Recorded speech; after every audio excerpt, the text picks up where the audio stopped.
اچھا اب دیکھیے، ہر وقت کوشش کریں کہ ایسے طریقہ کار کے اوپر عمل کریں جس سے ہمیشہ امام زمانہ علیہ السلام یاد رہے.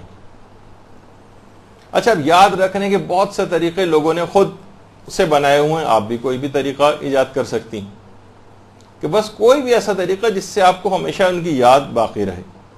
ایک صاحب کہتے ہیں کہ ایک دفعہ میں کسی شخص کے گھر گیا ان کی شادی کے بعد، تو دیکھا کہ ایک کمرے میں ایک بہت بڑا سا فریم انہوں نے لگایا ہوا ہے جو کہ بالکل خالی ہے اور اس میں کوئی تصویر نہیں. کوئی آج تک ایسا گھر نہیں ہوتا کہ جس کے اندر مثلا خالی فریم لگا ہوا ہو. پوچھا یہ کیا خالی تصویر، یعنی خالی فریم، اس میں کوئی تصویر نہیں؟ کہا ہاں میں اس میں امام زمانہ علیہ السلام کی تصویر لگانا چاہتا ہوں. اللہم صلی علی محمد. ان سے کہا کہ بھئی جب وہ آئیں گے تب ان کی تصویر لگاؤ گے نا، ابھی تو ان کا ظہور نہیں ہوا، پھر تمہارا یہ عمل کیوں ہے؟ اس نے کہا یہ میں نے اس وجہ سے کیا ہے تاکہ ہمیشہ مجھے یاد رہے کہ میری زندگی میں کسی اہم چیز کی کمی ہے. جب بھی میں اس خالی فریم کو دیکھوں مجھے یاد آ جائے کہ میں کسی کا منتظر ہوں.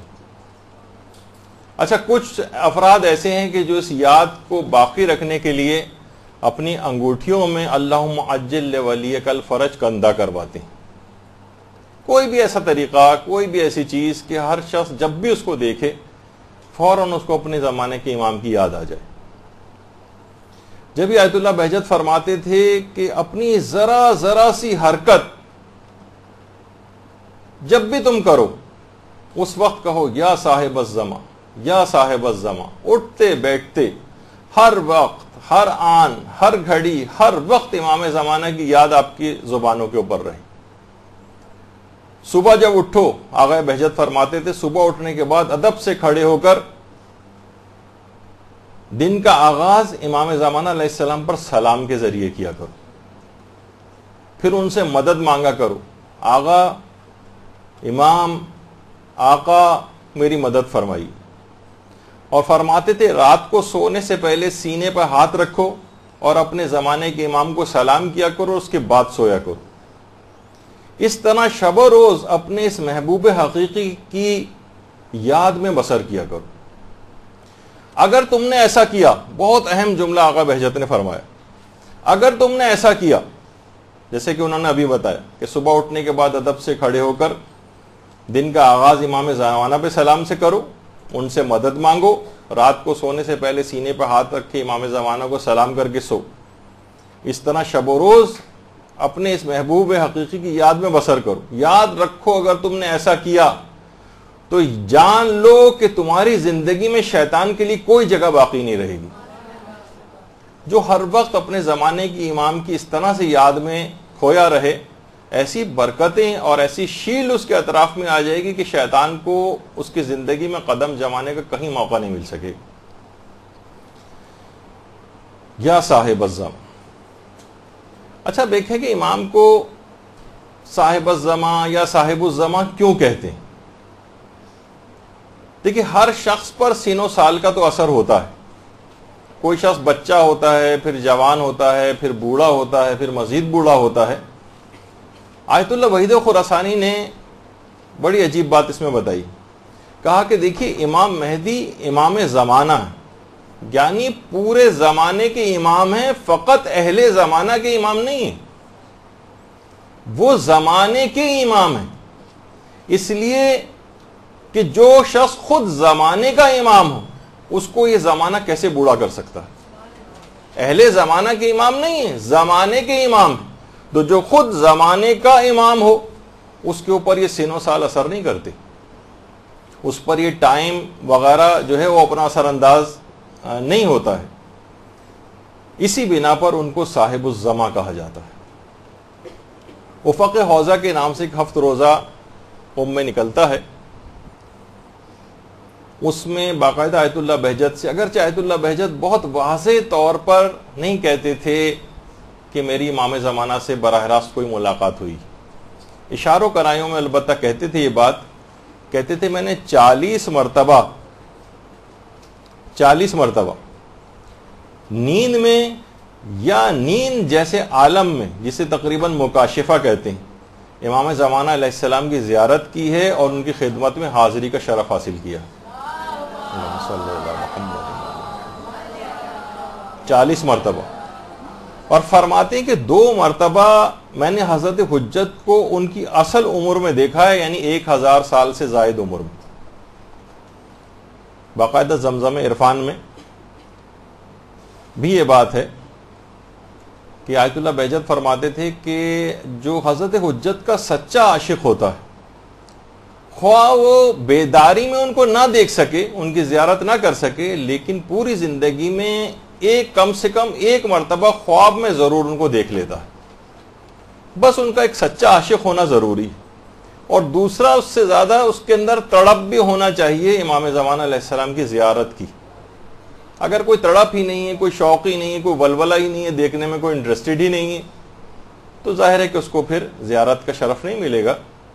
جتنی تڑپ ہوگی اتنی ہی زیادہ اس کے امکانات ہوں گے کہ اس کو امام زمانہ علیہ السلام یا تو براہ راست دیکھ سکے وہ، یا کم سے کم 1 مرتبہ خواب کی حالت میں تو ضرور اس کو زیارت ہو جائے گی.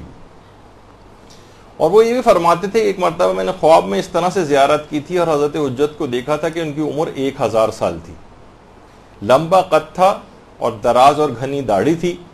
اور دوسری مرتبہ میں نے ان کو ایک 30 سالہ جوان کی صورت میں دیکھا تھا، لیکن 30 سالہ جوان کی صورت میں دیکھنے کے باوجود احساس ہوتا تھا کہ ان کی عمر 1000 سال سے زائد ہے.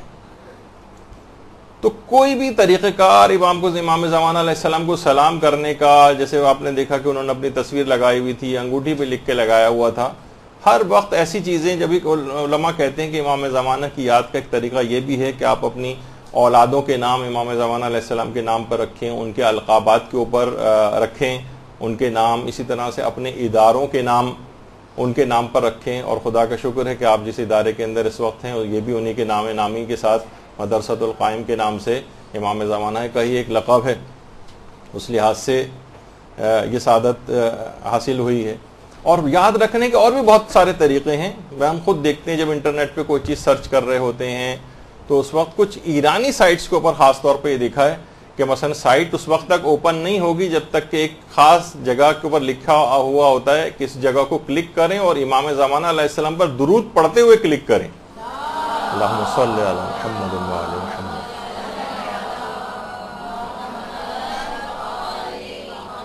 اس کے بعد وہ سائٹ اوپن ہوتی، اس کے بعد وہ سائٹ کھلتی. اور کون ایسا ہوگا جو اس چیز کو پڑھے گا اور مومن ہوگا اور وہ درود اس وقت نہ پڑھے؟ تو اس کو کلک کرتے ہوئے درود پڑھتا ہے اور اس کے بعد وہ سائٹ کھل جاتی، پھر جہاں اسے چاہے وہ چلا جائے. تو اس طرح سے یاد دہانی کے لیے، ان کو یاد رکھنے کے لیے لوگوں نے مختلف طریقے بنائے ہوئے ہیں. اور کتنی افسوسناک بات ہے کہ ہم ان کو بھلا دیں، ان سے غافل ہو جائیں جن کے متعلق خود شیخ مفید کو جو خط لکھا تھا امام زمانہ علیہ السلام نے، تو اس میں یہ بات کہی تھی کہ ہم تمہاری مراعات کی نسبت بے توجہ نہیں، ہم تم سے غافل نہیں. یعنی دوسرے الفاظ میں کہا جائے کہ یہ بے توجہی جو ہے یہ ہماری طرف سے نہیں، یہ بے توجہی تمہاری طرف سے، ورنہ ہم کبھی تمہاری یاد سے غافل نہیں ہوتے. اور اگر ایسا ہوتا کہ ہم تمہاری یاد سے غافل ہو جاتے تو تم پر بلائیں اپنا ہجوم کر لیتی، تم پر بلائیں نازل ہو جاتی. یہ ہماری اس توجہ کی وجہ سے کہ تم پر سے اس طرح سے بلائیں نازل نہیں ہوتی ہیں کہ جس طریقے سے، جیسے کہ اب میں نظر بھی آتا ہے کہ پوری دنیا جس قدر مخالفت پہ کمر بستہ ہے، جس قدر دشمنی پہ صاحبان ایمان کی کمر بستہ ہے، کب کا کچل کے رکھ دیے جاتے. امام زمانہ علیہ السلام کی خاص عنایت اور نظر کرم اور ایک حفاظت ہے جس کی بنا پر یہ کام اس طرح سے چل رہا ہے. تو اور اب دشمنوں کی زبان پر بھی آ رہا ہے. کتنے ایسے اسلامی ممالک کے ولی عہد ہیں جو باقاعدہ اس بات کا تذکرہ کر رہے ہیں اور ایسے افراد سے بات کرنے کو بھی تیار نہیں کہ جو امام زمانہ علیہ السلام کا نام لیتے ہیں اور یا ان کی مشن کے لیے کام کرنے کے اوپر یعنی ان کے مشن کے لیے کام کرتے ہیں. تو بہرحال ہمیں بھی چاہیے کہ ہم مسلسل امام زمانہ کی طرف متوجہ رہیں. برحمتك يا أرحم الراحمين وصلى الله على محمد وآله الطاهرين.